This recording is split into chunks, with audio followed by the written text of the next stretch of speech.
अस्थिरता की प्रतीक कांग्रेस पार्टी और उनका कुनबा देश को चला सकता है क्या? साथियों, आज कांग्रेस पार्टी की जो हालत हुई है उसकी गुनहगार वो खुद है। अब देखिए, आपके यहां से राज्यसभा में कांग्रेस के एक नेता दक्षिण के हैं, उनको भेजा। क्या कभी उन्होंने राजस्थान के लिए एक भी बार राजस्थान की बात कही है? नहीं कही। आपने बड़ी उदारतापूर्वक भारत के भूतपूर्व प्रधानमंत्री मनमोहन सिंह जी के सम्मान में उनको भी राजस्थान से राज्यसभा में भेजा। ये ठीक है, वो काफी समय बीमार रहे, लेकिन क्या कभी राजस्थान में उनको फिर से देखा आपने? और अब उनके एक दूसरे नेता को आपने बचाने की कोशिश की राजस्थान वालों ने। जो लोग चुनाव नहीं लड़ सकते, चुनाव जीत नहीं सकते, मैदान भाग के इस बार राजस्थान से राज्यसभा में आए हैं।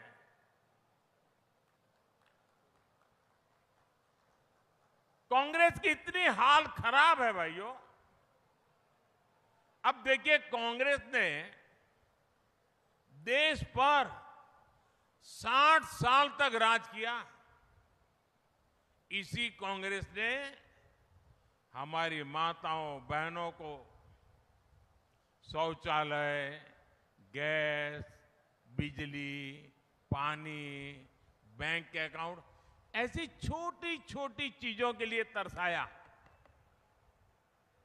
इसी कांग्रेस ने परिवारवाद और भ्रष्टाचार का दीमक फैलाकर देश को खोखला कर दिया। और उनके इन्हीं पापों की सजा आज देश कांग्रेस को दे रहा है। और खास करके देश का युवा इतना गुस्से में है, वो दोबारा कांग्रेस का मुंह देखना नहीं चाहता है।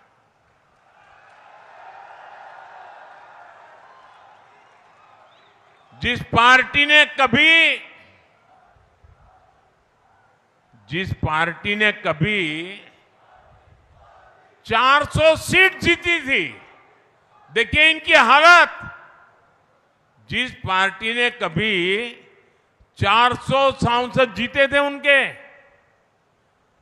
आज वो 300 सीट पे चुनाव नहीं लड़ पा रहे हैं।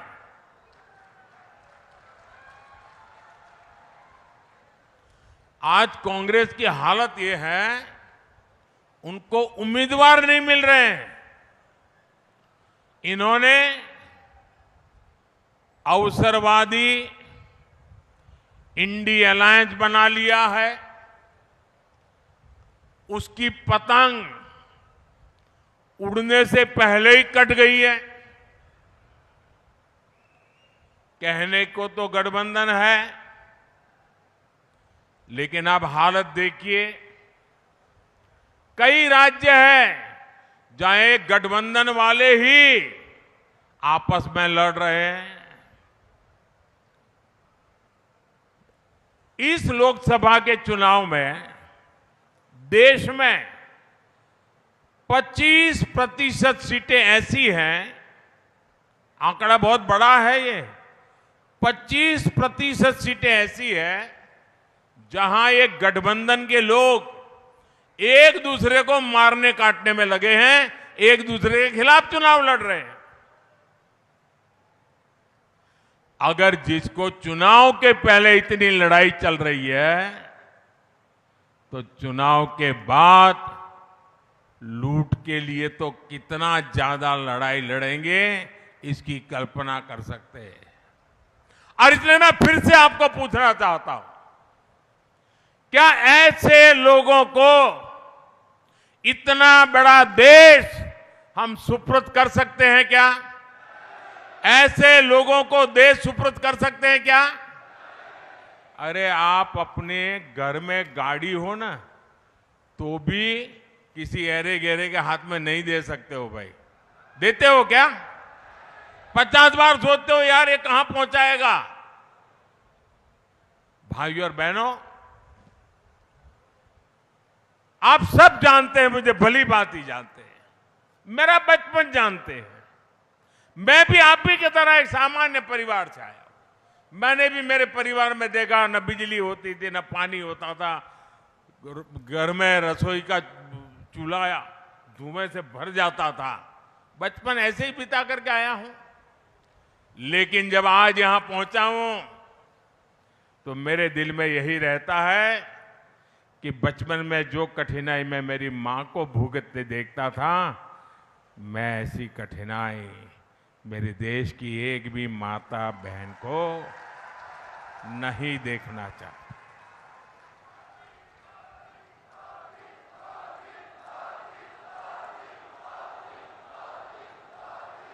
और इसलिए मैं आपके एक बेटे की तरह, मेरी माताएं बहनें, आपके एक भाई की तरह आपके दुख दर्द को मिटाने के लिए दिन रात दौड़ रहा हूं।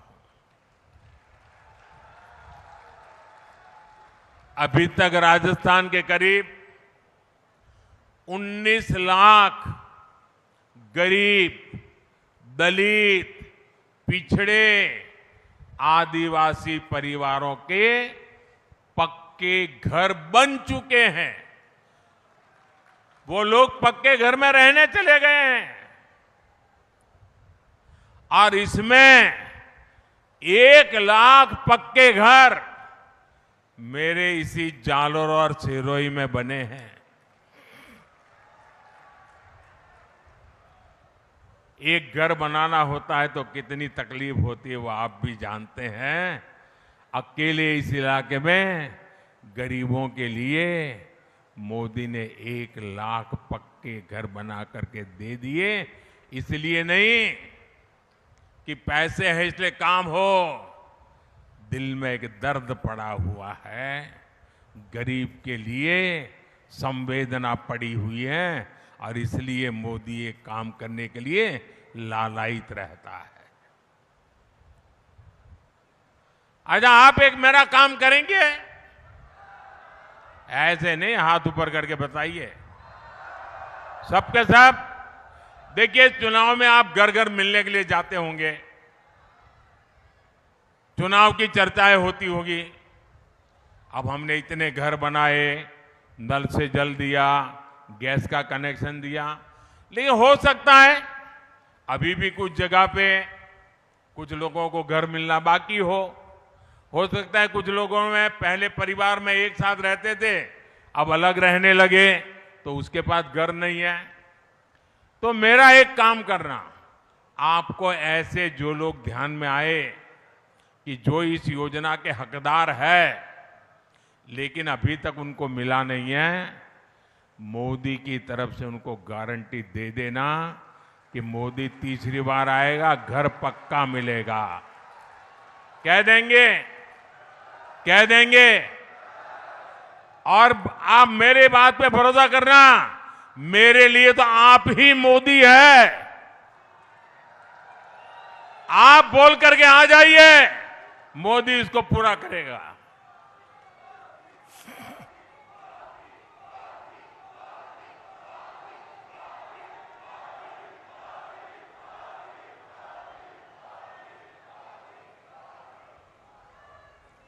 और आप ये भी कह देना माताओं बहनों को, ये जो 3 करोड़ मैं नए घर बनाने वाला हूं ना, उनमें उनका नंबर लगेगा ही लगेगा। और उस परिवार की माताओं बहनों को कहना कि मोदी जो घर देगा ना, वो उस मां या उस बहन के नाम पर देगा, ये भी बता देना। साथियों, आयुष्मान भारत के तहत मिल रहे मुफ्त इलाज का फायदा भी पूरे देश में मिलता है। अब मोदी ने गारंटी दी है कि हर परिवार में जो बुजुर्ग है उनको, हर परिवार में कोई भी बाकी नहीं है, यहां बैठे हुए भी उनका भी हर परिवार जिसके भी घर में 70 साल से ऊपर की आयु के लोग हैं, बुजुर्ग माता है, पिता है, दादा है, दादी है, नाना है, नानी है, चाचा है, चाची है, फूफा है, जो भी हो, उनको कह देना अब दिल्ली में आपका एक बेटा बैठा है।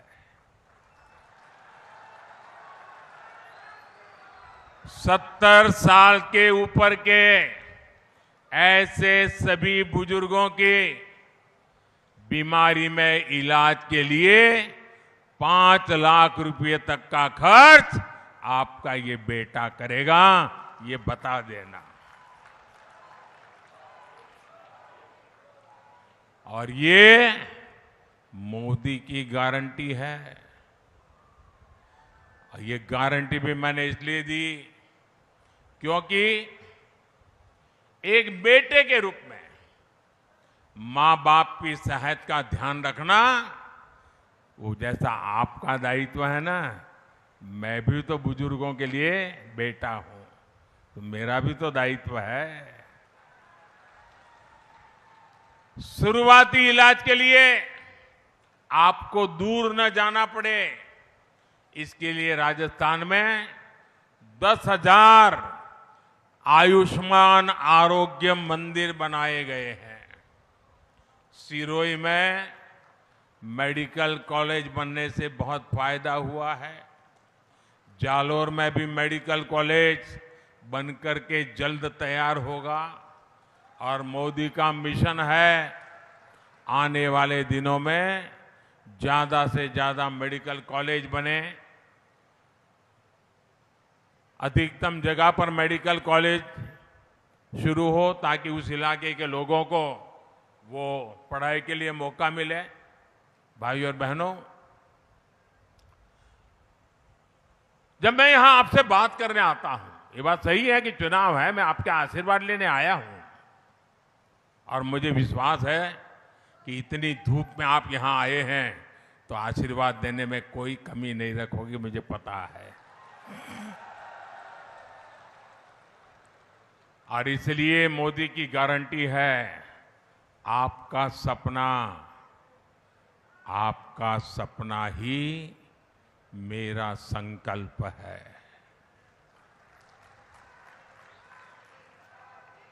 मेरा पल पल आपके नाम, मेरा पल पल देश के नाम। अब देखिए, कोरोना का इतना बड़ा महासंकट आया, एक तरफ हमने जीवन बचाने के लिए हर परिवार को मुफ्त टीका लगाया, तो दूसरी तरफ मुफ्त राशन की योजना लागू की और आने वाले 5 वर्ष भी चलती रहेगी ताकि गरीब के घर का चूल्हा जलता रहे, गरीब का बच्चा भूखा सो न जाए। इसका बहुत बड़ा फायदा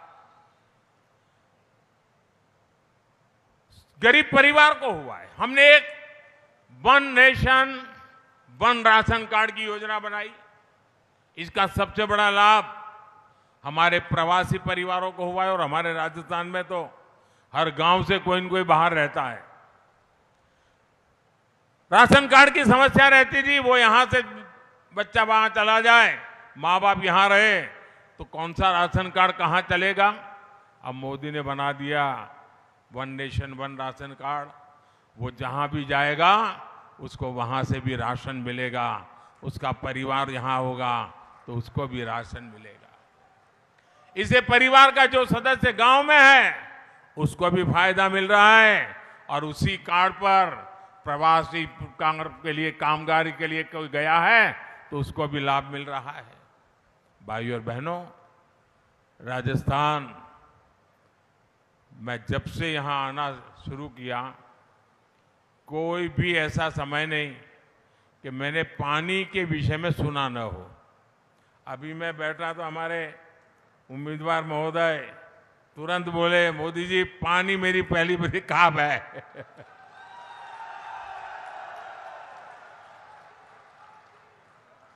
और ये राजस्थान है, यहां तो पानी के लिए जीवन समर्पित करने वाले लाखा बंजारा की बात घर घर में पहुंची जाती है। आपके इस सेवक ने भी किसान के हर खेत और हर बहन के घर तक पानी पहुंचाना अपना मिशन बनाया है। इतिहास में पहली बार जल जीवन मिशन जैसा कार्यक्रम चल रहा है। सिर्फ 5 वर्ष में ही देश में 11 करोड़ से अधिक नए परिवारों को नल से जल दिया जा चुका है। लेकिन अफसोस है कि इसी दौरान राजस्थान में 5 साल तक जो कांग्रेस की सरकार थी, उसने पानी की योजना में भी घोटाला किया, काम नहीं होने दिया। अब हमारे भजनलाल जी की सरकार आई है, वो घोटाले की जांच भी कर रही है। अगर यहां कांग्रेस सरकार न होती तो अब तक हम हर घर जल के लक्ष्य को बहुत निकट पहुंच जाते। अब भजनलाल जी के नेतृत्व में हम हर घर पाइप से पानी पहुंचाने के लिए तेजी से काम कर रहे हैं। भाइयों और बहनों, कांग्रेस की कभी नीयत ही नहीं रही कि किसानों को, यहां के लोगों को पानी मिले, उनके जीवन का सबसे बड़ा संकट समाप्त हो। इसका एक उदाहरण है सालगांव बांध परियोजना।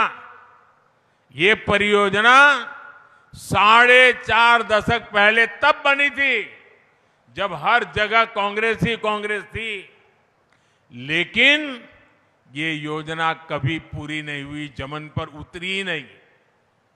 अगर ये बांध समय पर बनता तो 30 लाख रुपए से भी कम में बन जाता। आज इसकी लागत 250 करोड़ तक पहुंची है। अब भाजपा सरकार इसे तेजी से पूरा करने के संकल्प के साथ काम कर रही है। और साथियों, आप जानते हैं गुजरात में सरदार सरोवर बांध नर्मदा नदी पर पंडित नेहरू ने उसका शिलान्यास किया था, और फिर कांग्रेस ने ऐसे लटकाए रखा, मोदी ने आकर के इसको पूरा किया। बताइए कितने साल हो गए। और मुझे उपवास पर बैठना पड़ा था। मैं मुख्यमंत्री था, मुझे मनमोहन सिंह जी की सरकार के सामने नर्मदा बांध को लेकर के उपवास पर बैठना पड़ा था। क्यों? कि मुझे मेरे गुजरात को भी पानी देना था, मेरे राजस्थान को भी पानी देना था, और इसलिए मैंने उपवास किए थे। और तब मैंने वहां एक सुजलाम सुफलाम योजना बनाई थी। कोशिश यही थी कि कड़ाना बांध से पानी किसानों के खेतों तक पहुंचे। मुझे खुशी है कि हमारे प्रयासों से आज नर्मदा का पानी बाड़मेर और जालोर जिले के भी 1,500 से अधिक गांवों तक पहुंचा है। फर्क देखिए, ये भारतीय जनता पार्टी के चरित्र का फर्क है। हिंदुस्तान में बहुत सारे राज्य हैं जो अड़ोस पड़ोस में पानी के लिए एक दूसरे से लड़ाई लड़ रहे हैं और पानी समंदर में जाता है। राजस्थान में पानी पहुंचा क्योंकि गुजरात में भाजपा की सरकार थी। राजस्थान को कोई आंदोलन नहीं करना पड़ा, राजस्थान को कोई आवेदन पत्र देने के लिए गांधी नगर नहीं आना पड़ा। मैं अपना कर्तव्य मानता था, अगर पास पानी की जरूरत गुजरात को है तो राजस्थान भी तो मेरा है, उसको भी तो पानी मिलना चाहिए। मैं मुख्यमंत्री था तब, मैं प्रधानमंत्री नहीं था, तब भी राजस्थान मुझे मेरा लगता था। और इसलिए जालोर बाड़मेर के किसानों को खेत में पानी पहुंचाया जी। लगभग 2 लाख हेक्टेयर भूमि को सिंचाई की सुविधा मिली है। हम सिंचाई के लिए स्प्रिंकलर, ड्रिप इरिगेशन, इस पर काम कर रहे हैं। और अगर भी मेरी यहाँ के किसानों से मेरी प्रार्थना है कि अगर अब भी आप स्प्रिंकलर और ड्रिप इरिगेशन पर आएंगे तो ये जो पानी है जितने परिवारों को मिलता है ना, उससे 1.5 गुना तक पहुंच जाएगा। ये बहुत बड़ा पुण्य का काम हो जाएगा। आपके पड़ोस में बनासकांठा ने करके दिखाया है, ये आपके देवी जी भाई को पूरा पता है। वहां पर पानी बचा करके पानी पहुंचाया है, यहां भी पहुंचाया जा सकता है। और इससे यहां एक बहुत बड़े क्षेत्र में जीरा, सौंफ, इसबगोल जैसी अनेक कैश क्रॉप की पैदावार और बड़ी मात्रा में हो सकती है। साथियों, कांग्रेस ने तो पूर्वी राजस्थान नहर परियोजना और यमुना के पानी को पहुंचाने में भी अड़चनें पैदा की। ये भाजपा ही है जिसने इसके लिए समाधान के लिए प्रयास किया। हरियाणा में भाजपा सरकार, राजस्थान में भाजपा सरकार, हमारे भजन लाल जी बराबर मैदान में उतर गए, मामला निपटा दिया, काम आगे बढ़ रहा है। और हमारे प्रत्याशी आदरणीय लुम्बाराम जी तपस्वी कार्यकर्ता है, जीवन खपा देने वाले कार्यकर्ता है और पानी की समस्या की इतनी बारीकियों को जानते हैं वो, और उनके समाधान के लिए वो समर्पित है। और अब मेरी खुशी है कि हमारे भजन लाल जी भी ऐसे ही कर्मठ मुख्यमंत्री हमें राजस्थान को मिले हैं, तो इन सारे अधूरे प्रोजेक्ट को पूरा करने के लिए उन्होंने कमर कस के काम शुरू कर दिया। साथियों, इस क्षेत्र में खेती किसानों को मुनाफेदार बनाना मोदी का लक्ष्य है। मोदी ने छोटे किसानों के मोटे अनाज यानी श्री अन्न को दुनिया के बाजारों तक पहुंचाने का मिशन शुरू किया है। हमारा बाजरा अमेरिका के व्हाइट हाउस में राष्ट्रपति बाइडेन के साथ भोजन पे थाली में बाजरा मेरा राजस्थान का परोस के देखा है। सारी दुनिया में मैं समझाता हूं ये मेरा सुपर फूड है। ये हमारे छोटे छोटे किसानों ने कम पानी की लागत से बनाया हुआ, ये पैदा किया हुआ फसल, जो मोटा अनाज, जो अब श्री अन्न है, मैं दुनिया में पहुंचा करके रहने वाला हूं। और इसका फायदा भी ये मेरे छोटे छोटे किसानों को होगा। पीएम किसान सम्मान निधि के तहत भी जालोर और सिरोही जिले के किसानों के खाते में 800 करोड़ रुपए भेजे गए हैं। ये क्षेत्र गौ माता की जय करने वाला क्षेत्र है। मोदी ने गौ माता को, हमारे पशुधन को मुफ्त टीकाकरण करने की गारंटी दी है। भाजपा सरकार ने खुरपका, मुंहपका बीमारी को खत्म करने के लिए अकेले राजस्थान में करीब 1 करोड़ पशुओं का मुफ्त टीकाकरण किया है। यहां जालोर में भी 1.5 लाख और सिरोही में करीब 80,000 पशुओं को टीकाकरण हुआ है। इसके अलावा हम गोबरधन, बायोगैस और जैविक खाद के जरिए एक ऐसा इकोसिस्टम बना रहे हैं जो गोपालकों को और समृद्ध करेगा। भाई और बहनों, जालोर सिरोही का ये पूरा क्षेत्र अद्भुत संभावनाओं का क्षेत्र है। अब देखिए, हमारे पास माउंट आबू है, यहां बड़े बड़े मंदिर हैं, ऋषियों और मनीषियों की ये तपोस्थली है। यहां नौजवानों को पर्यटन सेक्टर में रोजगार, स्वरोजगार की अनेक संभावनाएं हैं। अंबाजी में जो सुविधाएं तैयार हो रही है उसका लाभ राजस्थान को भी मिलने जा रहा है। पर्यटन को अच्छी कनेक्टिविटी से बहुत लाभ होता है, इसलिए हम इस क्षेत्र में कनेक्टिविटी बढ़ा रहे हैं। एक क्षेत्र तो डेडिकेटेड फ्रेट कॉरिडोर से भी जुड़ा हुआ है। इससे यहां के ग्रेनाइट उद्योग को बहुत लाभ मिलेगा। साथियों, 10 सालों में आपके आशीर्वाद से ऐसे अनेक काम पूरे हुए हैं। लेकिन इतना सारा मैं कह सकता हूं, घंटों तक कह सकता हूं, लेकिन फिर भी मैं तो क्या कहता हूं, ये जो किया है ना, बहुत है औरों की तुलना में, लेकिन मोदी के लिए तो ये ट्रेलर है, ट्रेलर।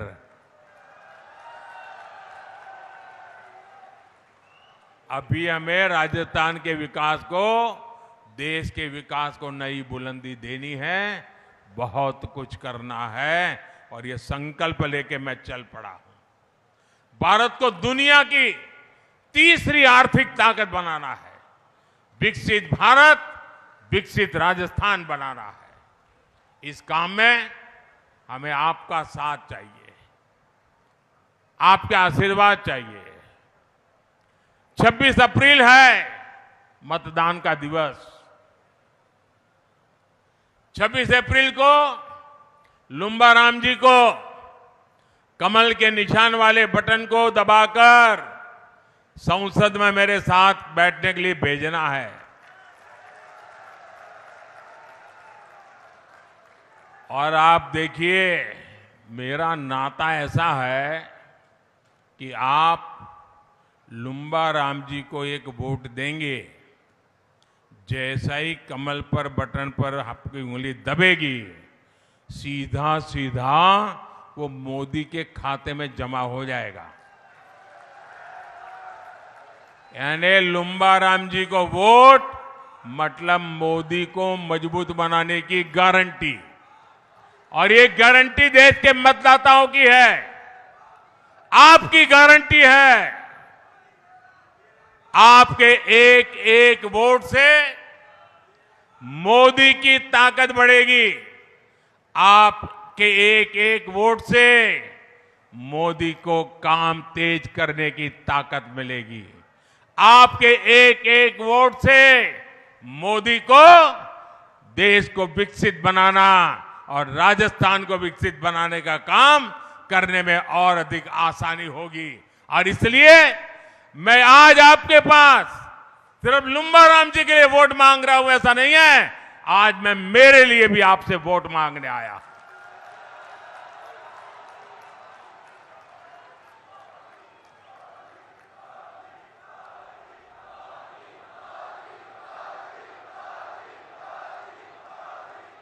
लेकिन इसके लिए आपको एक काम करना पड़ेगा।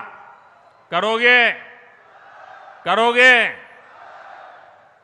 ऐसा नहीं, करना पड़ेगा। करोगे? देखिए, इसके लिए एक भी मतदाता ऐसा न हो जिसके पास मेरी बात लेकर आप पहुंचे नहीं हो। गए जाएंगे, हर मतदाता को मिलेंगे, उनको बताएंगे मोदी को वोट देना है, बताएंगे। दूसरा काम, हम जालोर लोकसभा तो जीतेंगे, हम देश भी जीत जाएंगे, लेकिन मुझे बताइए कि मेरा कोई कार्यकर्ता पोलिंग बूथ हार जाए तो मुझे दुख होगा कि नहीं होगा? अगर हर कार्यकर्ता, हर नागरिक के मन में रहना चाहिए, हमारे पोलिंग बूथ में भाजपा का झंडा झुकने नहीं देंगे। हर पोलिंग बूथ जीतना है। हर पोलिंग बूथ जीतने के लिए मुझे विशेष रूप से माताओं बहनों के आशीर्वाद चाहिए। फर्स्ट टाइम वोटर के आशीर्वाद चाहिए। और मेरा एक तीसरा काम है, जिस दिन मतदान होना, एक तो जलपान से पहले मतदान, क्योंकि धूप बहुत है, गर्मी तेज है। सुबह सुबह जितना ज्यादा मतदान हो जाए अच्छा है। तो जलपान से पहले मतदान करोगे? सुबह सुबह ज्यादा से ज्यादा मतदान करोगे? दूसरा एक काम, कभी कभी क्या करते हैं, हम चाहते हैं किसी काम के लिए जाते हैं, कहीं रास्ते में खड़े वोट देकर के निकल गए। ऐसा नहीं, ये लोकतंत्र का उत्सव है। जैसे परिवार में कोई अवसर होता तो कैसे धाम-धूम से निकलते हैं। मैं तो पूरे राजस्थान से प्रार्थना करूंगा, पूरे देश से प्रार्थना करूंगा कि 15-15, 20-20 लोग जुलूस निकाल करके भारत माता की जय बोलते बोलते लोकतंत्र का उत्सव, लोकतंत्र का जय जयकार करते करते हमने मतदान करने जाना चाहिए। जाओगे? अरे गाजे बाजे के जाना चाहिए। हम देश की सरकार बनाने जा रहे हैं, मामूली काम करने के लिए नहीं जा रहे हैं। ये गर्व होना चाहिए। जब इसको गर्व में पलट देंगे तो गर्मी कितनी ही क्यों न हो, मतदान के सारे रिकॉर्ड टूट जाएंगे। तोड़ेंगे, पुराने सारे रिकॉर्ड तोड़ेंगे। अच्छा, मेरा एक काम करोगे? ये मेरा पर्सनल काम है, ये भाजपा का काम नहीं, मेरा पर्सनल काम है। करोगे? ऐसे ढीले पड़ गए आप। करोगे? करोगे?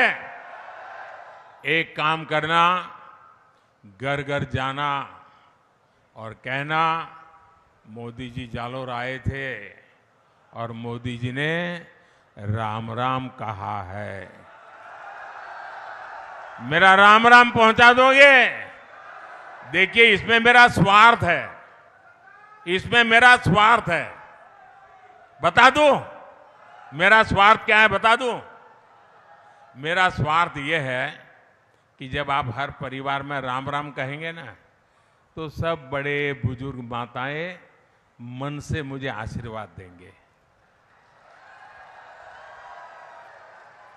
और जब बिना स्वार्थ के इतने पवित्र भाव से हर परिवार से मुझे आशीर्वाद मिलता है, तो वो आशीर्वाद मेरे लिए ऊर्जा का काम करता है, मेरे लिए नई ताकत बन जाता है और फिर मुझे आपके लिए दौड़ने का मेरा हौसला बुलंद हो जाता है। इसलिए मुझे आशीर्वाद चाहिए। तो मेरा राम राम पहुंचाएंगे? पक्का पहुंचाएंगे? मेरे साथ बोलिए, भारत माता की, भारत माता की, भारत माता की। बहुत बहुत धन्यवाद।